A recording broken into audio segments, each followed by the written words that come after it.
Beasley.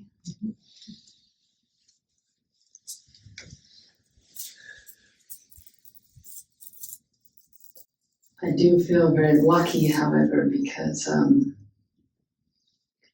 Allison happened to end on the exact word that I wanted to start with today, which is gift.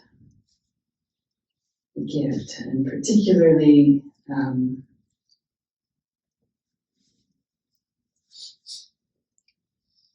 the gifts for which it seems like we are utterly unprepared. And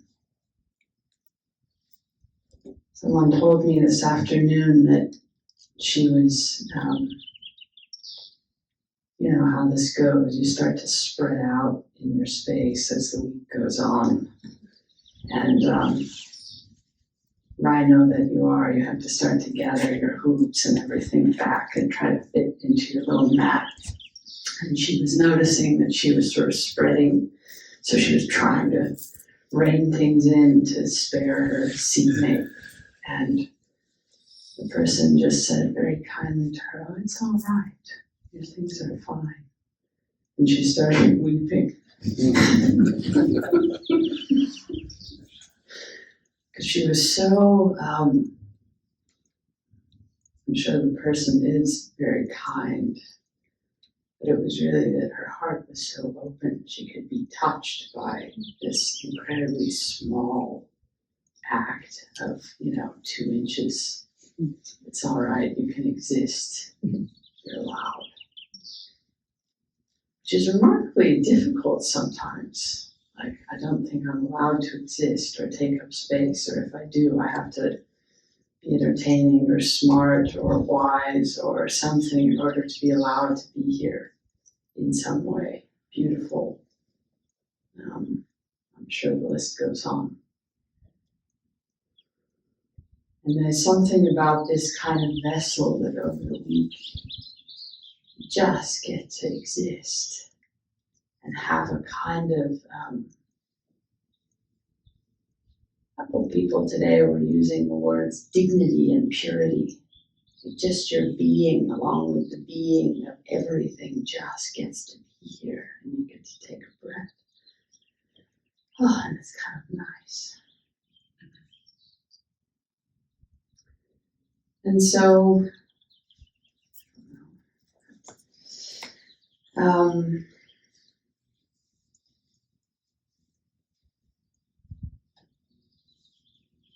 Allison was talking this morning about the choreography that we sort of give into, the choreography of the self that has to be whatever it has to be. And I think there is a very theatrical part of reality. Like, whatever is happening here, it's definitely theater. It's a grand artwork of some kind in which you get the honor of participating. But it's only when you give up the role that you think that you want, or will be best suited for you, or will be most anything, or least anything, that you actually discover what your part might be. And your part's always changing on you. But you're probably noticing this by now, but reality is always much stranger than you think. Whatever you think is going to happen, however you think it's going to go, whatever you thought might happen any moment, it's stranger than that. And you only get to discover that if you sit down and open up to what's actually here, receive the gift of what's actually on offer, not what you wish or hoped for or thought might be better. And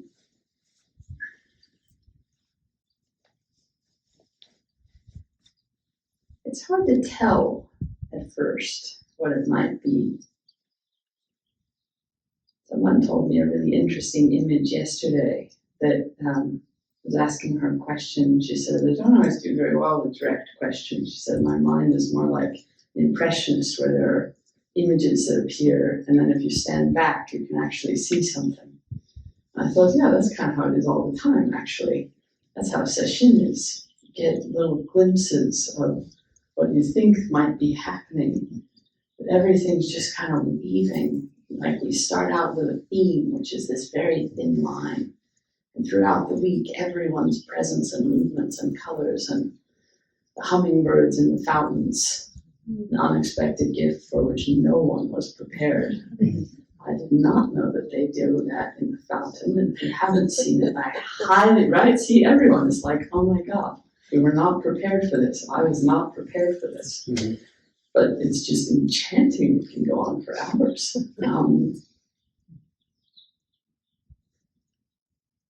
Everything starts to fill in. By the end of the week, you just see, oh, it's whole. And I have no idea what parts I've played. And you don't. That's the best part. You might get little inklings, like you say something to someone at just the right moment. But you don't even know that it was just the right moment. They discover that later. They ran into you at just the right moment.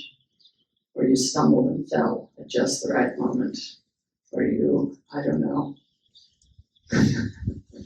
Paul was saying this morning how much he loves watching the people with the avocado tongs because the avocado sticks and everything, so you don't even know if you're making someone's day. Mine goes off.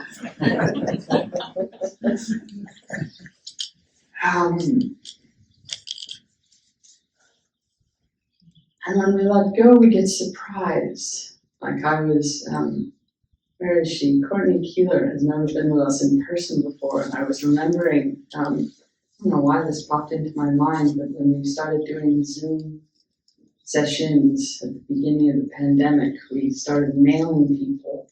We wanted to touch in some way, and so we thought we will mail a kit that will have a tea bag and an incense stick and an art card, and we will somehow make contact. And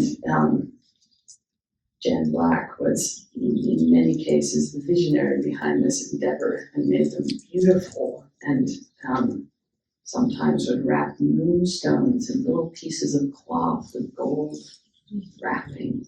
And that each time we would do this, a different person would take it up because we couldn't really conceive. I'm not particularly great at these things. And so I would hand it to someone and they would just dream it up. And Courtney, when we asked her if she would do the mailing once, I don't know where this came from. She got all the envelopes and painted everyone's name, but painted them in a wave, so that when she mailed them, all of them were connected by color. And she took a video and we sent it to everyone. And when everyone's feeling so isolated, you just think, well, that's pretty cool. All of our envelopes have been touching and we make a wave. But you can't make this up. Like, somebody had to dream it for us. And Courtney says, well, I don't know where it came from either. But this is what I want to talk about. We don't know where it comes from.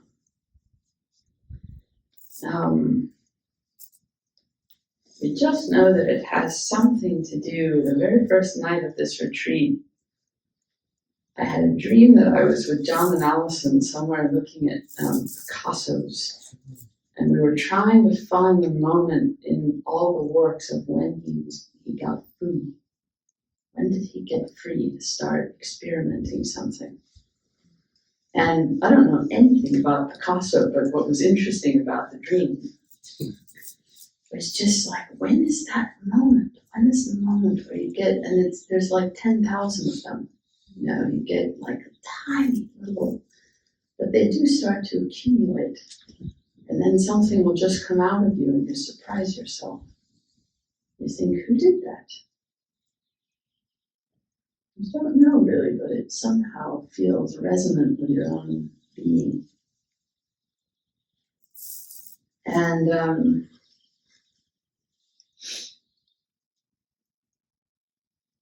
one of the things I like to do is when I'm working out, I like to listen. I go on YouTube and I really like to watch performances of cover songs. Like when someone has, and it can't be just like, I don't know, bullshit any kind of cover song. Like when someone has really been touched by something and tried to, it has entered them and become theirs in some way. And it holds, if it's really done right, and I'm picky, if it's really done right, it holds whatever the original song was, but the spirit of whatever it's now dreamed into being. And when it's done well, it's really interesting. I found one recently by this, what by all appearances seems like this very folky band called Elephant Revival. And so you imagine already the kind of music this might come with. But they did a cover of a Tool song, and it is incredible. And they take the man's voice and they have a harmonic of women's voices. And so it just becomes, but you can still feel the toolness of it. But you can feel the themness of it.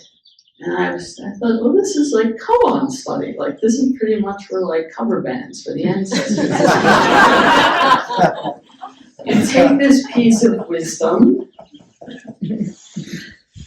and you take it up as something that you're learning about, you're studying it, you're seeing what it's like to play it, because you're trusting at some level that it holds some truth, it holds some aliveness for you.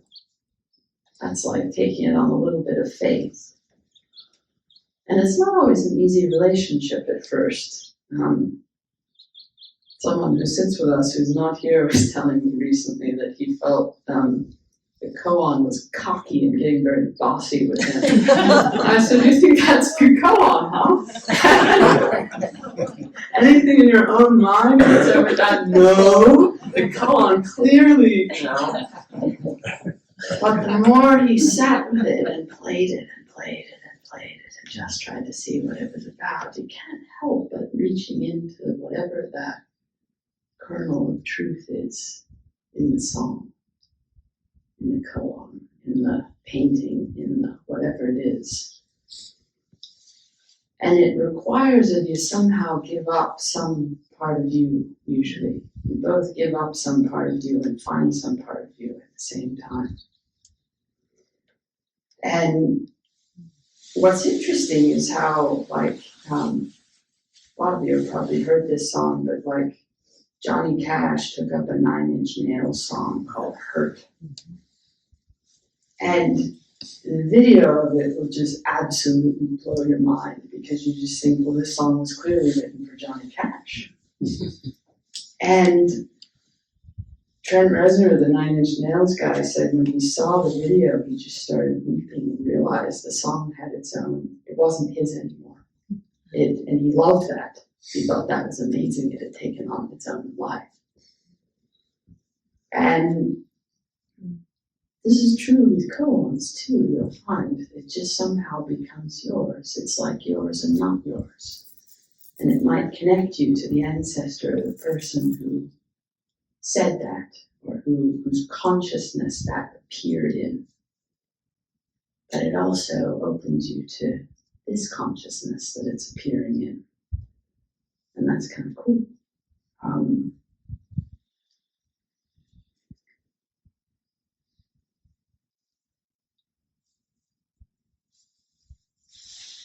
And in a way,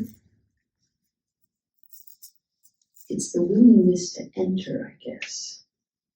There's the receiving the gifts of what appears, but then there's the willingness to actually participate. You can't just receive a koan. You might have noticed this, you have to participate.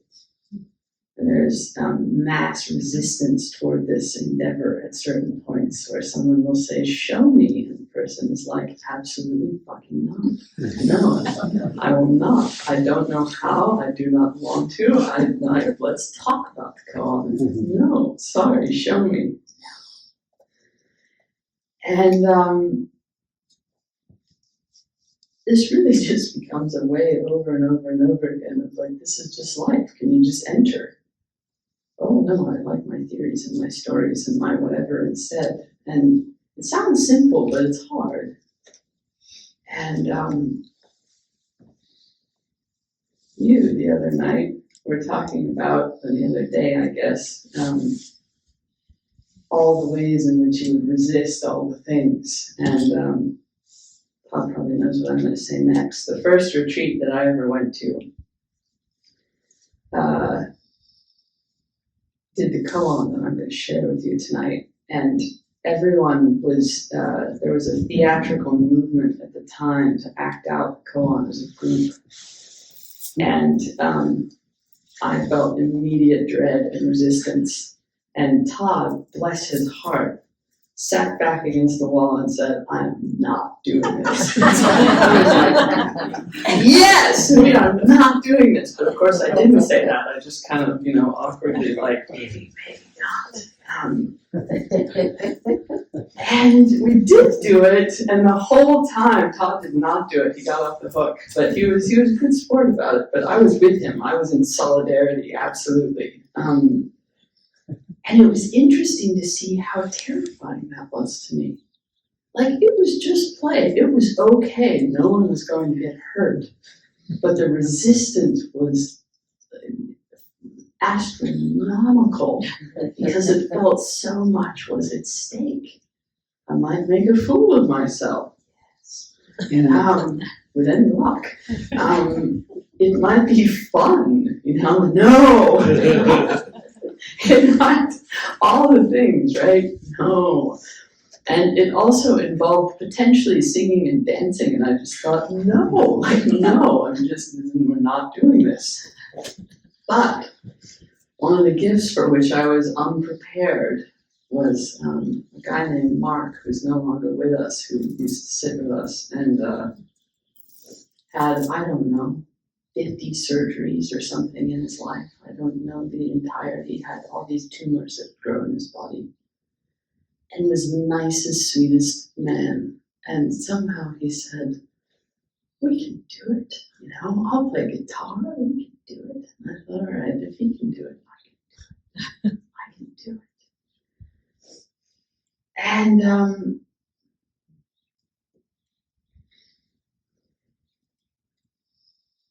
I think at some level I was tired of resisting so much.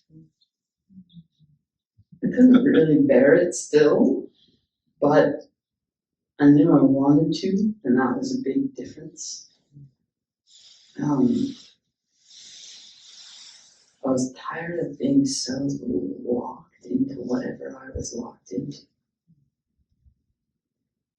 And I think the other thing, and I was thinking about this, is that you kind of know when something is for you.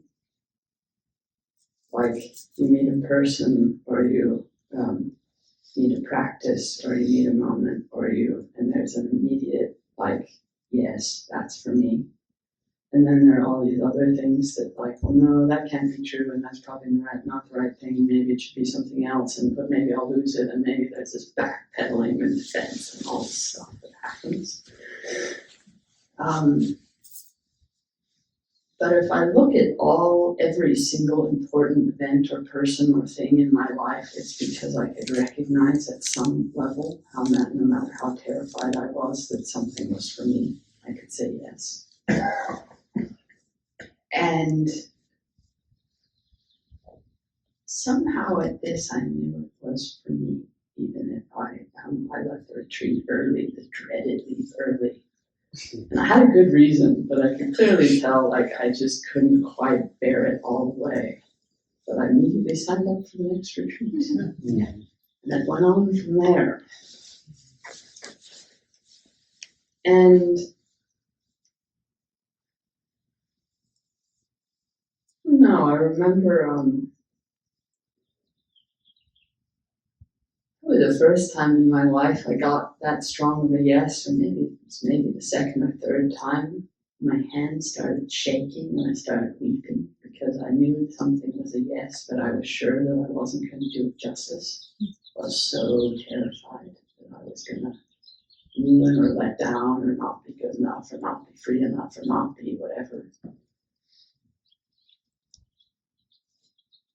But somehow you just take the next step. and trust that indeed it is for me, it is for you. This life, this moment, this something is for you. And so I'm going to tell you the koan that it was. Because it has to do with this. But don't worry, we're not going to act it out.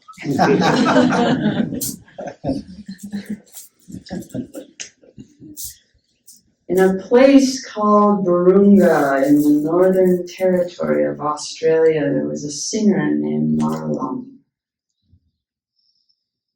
He took dance troupes around to traditional places. The ghost of a master songman called Balangiri and a bird called Bungridge gave Marlon his songs. The master songman lived so long ago that nothing of his life is known. In the outback, you see mysterious moving lights called minyan.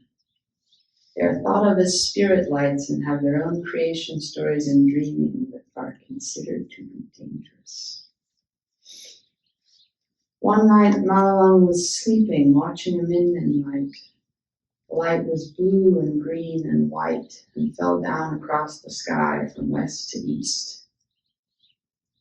Balangiri and the bird, Bungridge, appeared and set off after it. They followed the light and got a song there. And then they came into camp where Marlon was sleeping. Balangiri said, "Get up, I have a song to teach you." The dreamer woke up and the master taught him the song. The bird sang too. The song was in the ghost language, so humans could sing it, but only the spirits could understand it. Marlon told the stories. He got those, what do you call them, corroboree sticks. They just appeared there. They were enormous, those corroboree sticks. Oh ho, fuck me dead. They were huge. That didgeridoo player, he sat down about as far from me as that bloody chair. Balangiri called the didgeridoo player's son. It wasn't a short didgeridoo, it was enormous, and he played that didgeridoo right there for me. "Don't lose this song, you keep this one," said the old songman. "I sang this song for you, it's yours." He spoke kindly like that. "All right," I said. "Okay, you've got to remember it properly, this good song, this minyan light of yours." He went back and I continued to sing after he'd left, but fucking silly bugger, I fell asleep. "Don't you worry, I'll get it. Maybe 1 or 2, 3, 4, 5, if he shows me 6, 7, 8, 9, that's it." So the next night, Marlon dreamed again, and it happened the same way. Again, the master and the bird came into his dream and woke him and sang for him, and again he fell asleep afterward. But this time in the morning, he remembered the song. I was so struck by that phrase, "Don't lose this song, you keep this one. I sang this song for you, it's yours." He spoke kindly like that.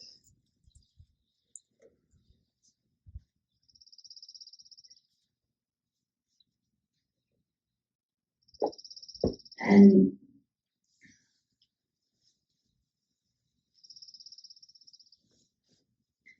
the thing is, I don't think it has to come in the form of a master songman, or maybe the better way to say it is, I don't think the master songman is always in an easily recognizable form. He can appear, she can appear, anyone can appear, perhaps when you're least expecting it, like in the movement of pillow 2 inches. And it's a great, the Greek god Hermes has this. Hermes was always getting into trouble, but getting out of it by being charming and inventive. And he invented the first musical instrument, the lyre. And he did it with a turtle shell. And he did it because he had gotten in really big trouble because he stole his older brother Apollo's cattle. And then he put boots on them and made them walk backwards so no one could trace where they were.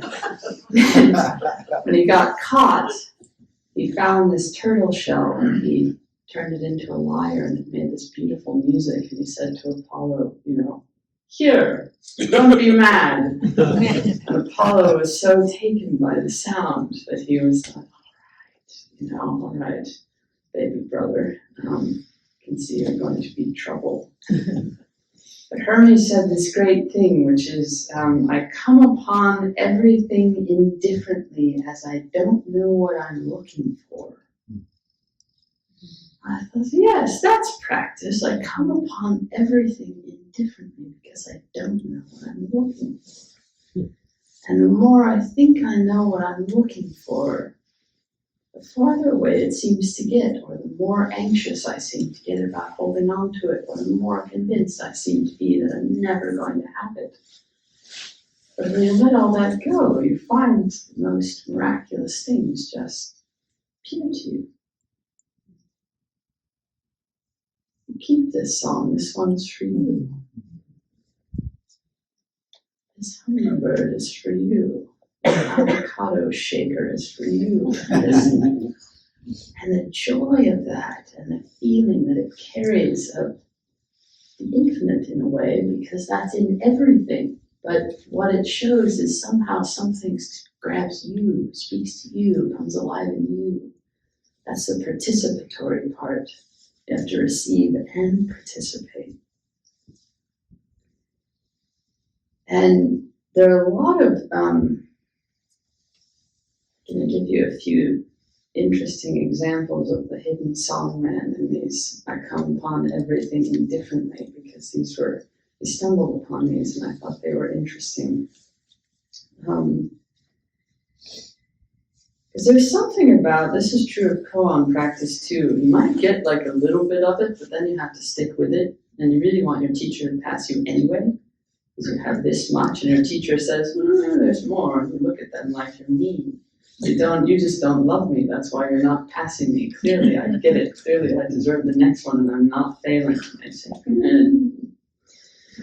So when Paul McCartney wrote the song Yesterday, he knew the riff, but he couldn't find he didn't know any lyrics yet, so the lyrics he used in place were scrambled eggs, oh my baby, how I love your legs. He just played that over and over and over again until the right lyrics began to appear. This will happen with your koan practice too. You get a little bit, but you'll have to tolerate the not knowing and the replacement of something while you find your way. And this was an incredibly strange story. So Dan Rather, the news guy, was walking down the street in New York City one day, and these two guys, completely well-dressed, just started coming after him. And they grabbed him and they said, "What's the frequency, Kenneth?" And he didn't have any idea what the hell they were talking about. And they finally gave up on him because he wouldn't tell them. And when they caught these guys, they eventually caught the guy. The guy was convinced that he was a vice president from the future. And his name was Kenneth Burroughs, and he knew this, which is all strange, like reading the Inconceivable for sure. But the head of REM, Michael Stipe, got fascinated by this and wrote a song by the same name, and he called it the premier unsolved American surrealist act of the 20th century. So you see, it's just theater, like the whole thing, but you don't know what's going to grab you. This song's for you. This one is for you. When Paul McCartney's mother died, it was at a Chinese restaurant, and there was a person who wrote this said, this was a darkly named dish called Mother and Child Reunion because it was chicken and eggs. His own mother had just died. It somehow inspired him to write an album called Mother and Child Reunion. You just think, all right, like, My point is, you come upon everything indifferently because you don't know what you're looking for. You have no idea. Something in you knows, but you don't know that you know yet. Something in you knows because it can recognize it and get that yes inside. And if you can trust the yes, things will happen. I promise. This is a feature. This is why Rinji says, have confidence in the light that's always working inside you. Things will appear if you stop holding them off. And the last one, this was a Ray Charles concert, and I guess he got to the end of the concert and there were still 12 minutes left and he didn't have any more songs to play. And so he just said to the band, I'm going to fool around, just follow me. And they recorded it on the spot, and he wrote the song, What I'd Say. He just made it up. The bird sang too. He just whispered right in his ear, right on stage, this song's for you, don't forget this one. And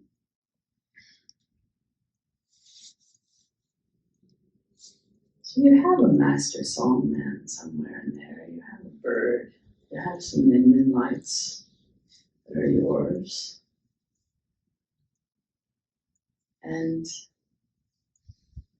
all you have to do is come upon things indifferently because you don't know what you're looking for.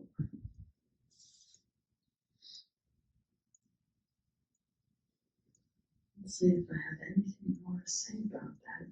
I'm doing for time. I'm doing pretty well.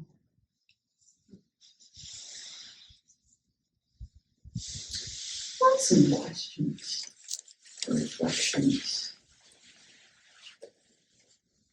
I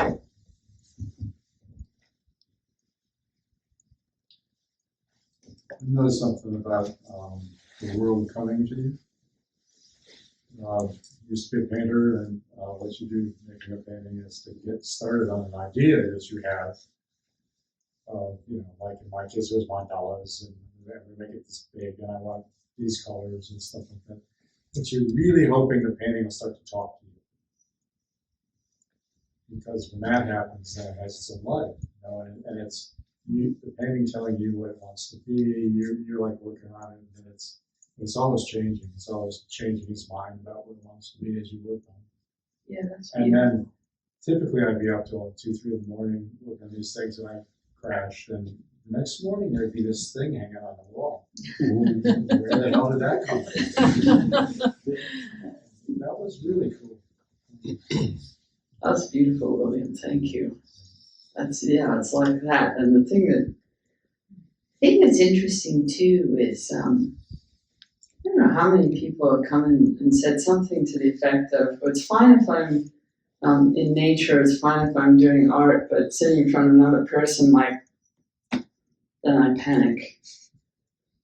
But it's the same thing. You're sitting with someone. You notice this about Dokusan, but it's true anytime you're sitting with someone, you have absolutely no idea what's going to come next. No. You don't know what's going to appear in your own mind. You don't know what's going to appear in the other person. You don't know if tears will be part of the equation. You don't know. I said to someone, the door didn't shut. And I said, shut it just in case screaming happens. And pretty soon there was screaming. Somehow it's just there. It's we don't know, but it's the same thing. You look back afterwards and you just think, well, that's pretty cool. But that, right, where did that come from? Who did that come from? What else? I was thinking about, people talk about the indifference of nature.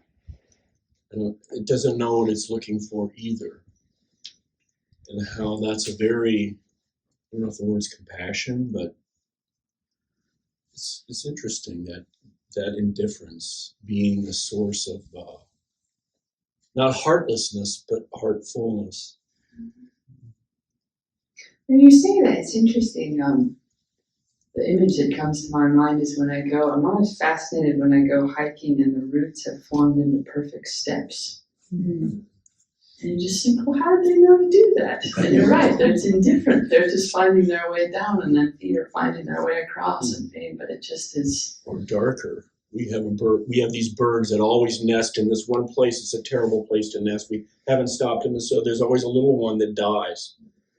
And so you see this little dead bird, and then a bunch of quail eggs. Fox found quail, and then scattered in the mama quail probably got it, trying to defend. And it's yet,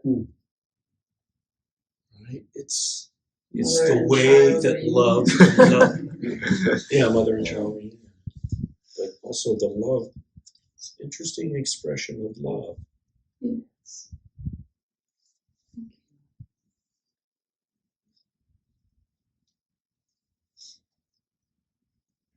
That's interesting expression of love. Someone told me something today that very tragic that happened in their world, and kind of unimaginably tragic. And I was noticing as I was sitting with her, there was absolutely nothing that could be done about it other than to just feel it together. And that's part of that, I think, too. Just the coming upon that indifferent, in a sense, as part of the universe and everything that it includes, and noticing the effect it has, but also that we can somehow hold it, and somehow there was an intimacy that happened between us that then starts to be able to participate in what seems so unfathomable out there. That was our song, I guess, that appeared.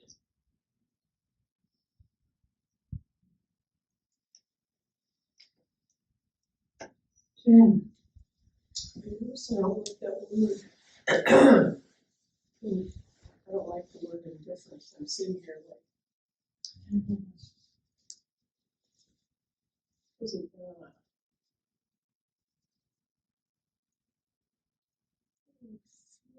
I don't know. But anyway,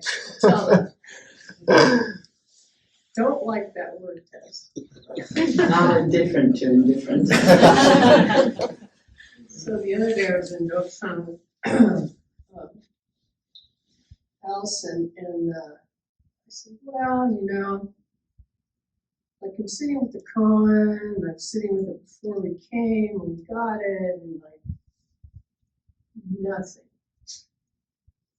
And she's, you know, blah, blah, blah, I'm sure, blah, blah, blah, blah, blah. And she says, you know, you do this. You get to these places where you're like, oh yeah, you're right. Yeah, I do. So, you know, what am I going to do without a cone? That retreat. So, I thought, oh yeah, I do this. I'm going to go, you know. So I was kind of with that. So yesterday I was driving, and then I'm driving, and it's blowing, and then abiding, the heart of my constriction. That's it. So that was it. And today when I came back and I was sitting, just dropped into this beautiful space. It was just abiding heart. Abiding heart.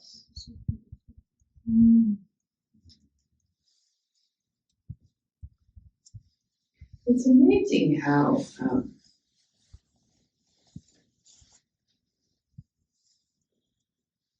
one of the things I love about deepening of Sesshin is how those things just become irrefutable. Like something will appear, which is always true, but it just becomes more apparent, and somehow I think we're more open. But I hear so many strange stories about like someone just felt compelled to touch someone on the shoulder without having any idea why, and that person was just talking about that person 2 minutes ago, you know, that we come upon whoever we need to talk to, we come upon whatever we need to hear, we come upon, like, I guess indifferent is just, the way you described how Allison was with you is actually indifferent in a very kind way. She didn't have an opinion about, she just sort of said, you do this. It's just like, oh, it's raining outside. And it somehow guess it's just not grabbing onto any one thing or forcing any one thing, and it does seem on the cooler side as a word. But somehow, I don't know, it's spacious. Thanks, Jeff.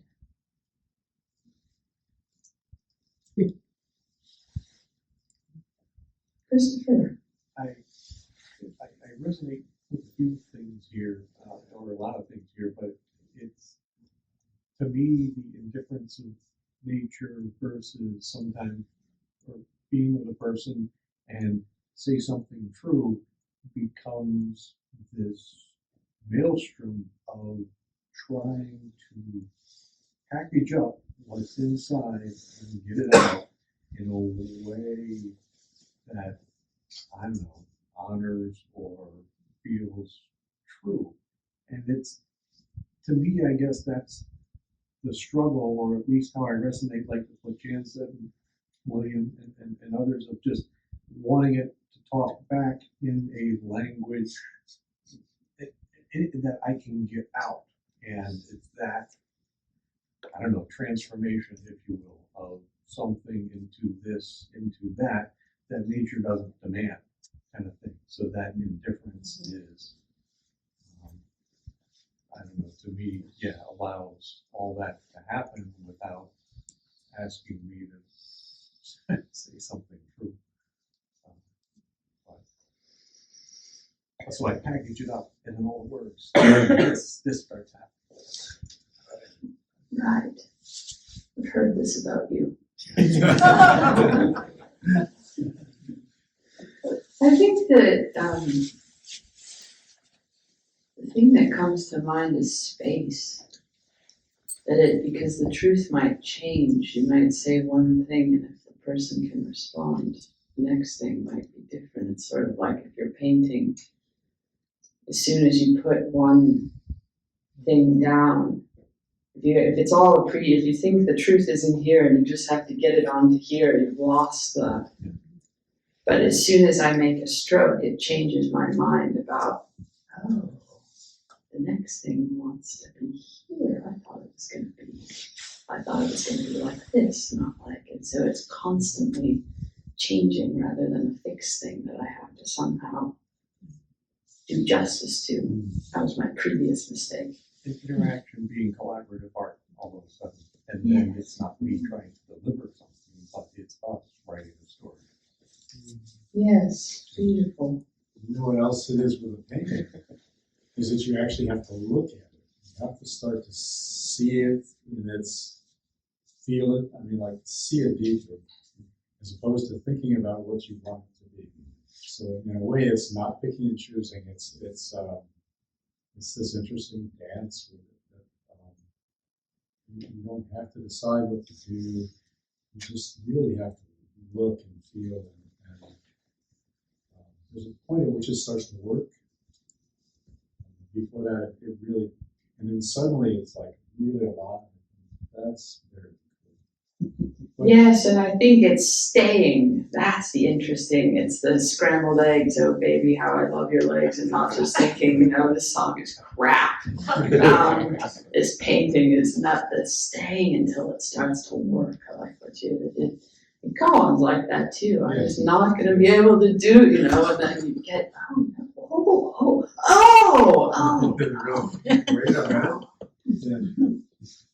So we're doing it right now. If someone had drums, we could just kind of get like, it's happening. Which I think means it's time to stop. Thank you everyone very much. Restore the hall.